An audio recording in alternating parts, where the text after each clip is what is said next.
Orbitals के अंतर्गत में शेप ऑफ डी ऑर्बिटल के बारे में समझना है।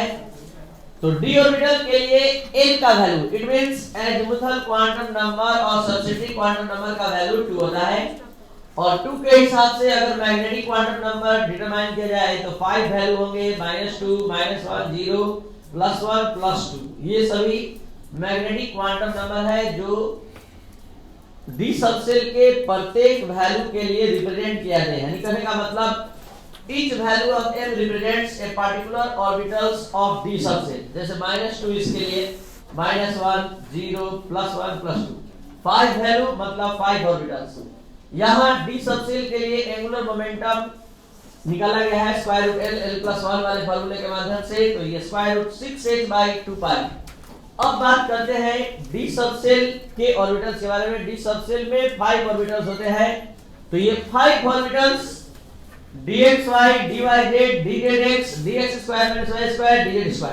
जैसे कल के लेक्चर में यानी p सबसेल के ऑर्बिटल के लिए बताया गया था कि p सबसेल में 3 ऑर्बिटल्स होते हैं, px, py, pz।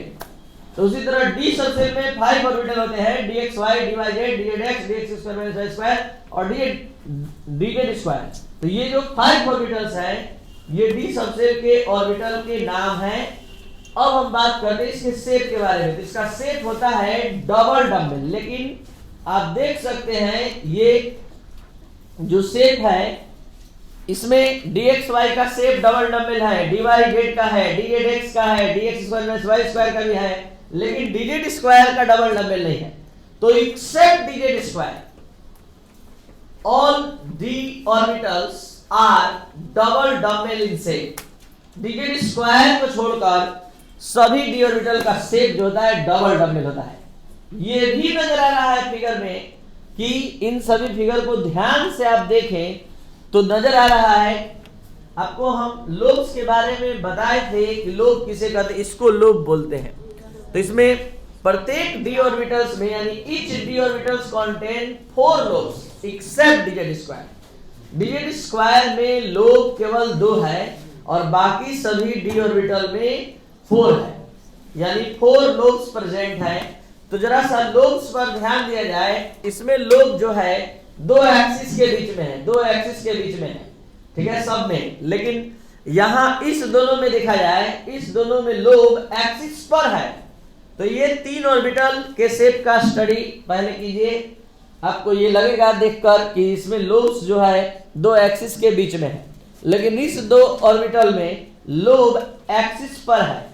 यानी इन dxy, dyz, dzx lobes are present between the axis, but in dz² and dx² - y² lobes are present along the axis। along the axis मतलब एक्सिस पर। तो ये axis पर है। अब जहां तक इसके शेप का सवाल है तो सब कोई इसके शेप को याद ही करता है, लेकिन फिर भी आप लोग को याद करने में सुविधा हो इसलिए थोड़ा इसको हम समझाना चाह रहे हैं। जैसे dxy, dyz, dzx है तो इसमें तीनों में कॉमन बात है कि एक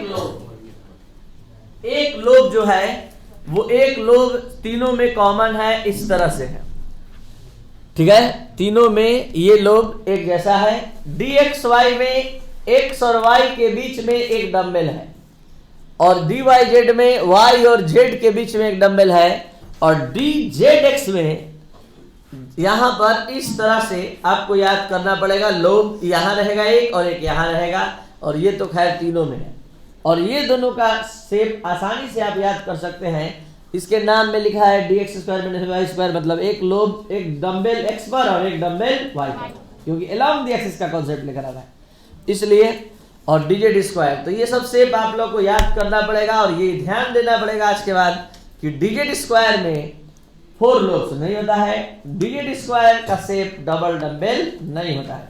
और ये भी ध्यान रखना होगा, आगे 12th क्लास में यूज होने वाला है कि इस दोनों का जो लोब होता है वो एक्सिस पर होता है, 2 एक्सिस के बीच में नहीं होता है।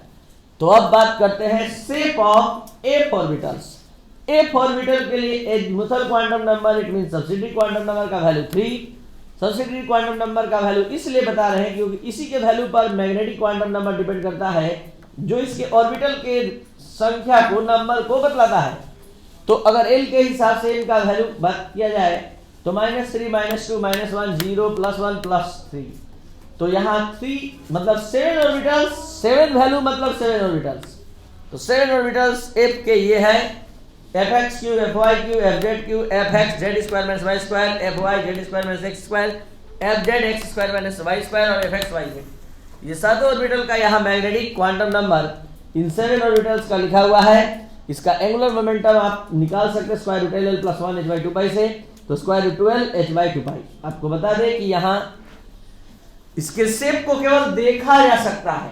इसका कंपैरिजन हमने कर लिया डबल डंबल से, पी का कंपैरिजन कर लिया डंबल से, एस का कंपैरिजन कर लिया स्फेरिकल से। एफ का शेप कुछ बोल नहीं सकते हैं, केवल देख सकते हैं। ये भी मत कह दीजिए कि नहीं होता है, शेप होता है, केवल देखा जा सकता है, किसी से कंपैरिजन करके नहीं कह सकता है कैसा। इसका शेप क्या बोलेंगे?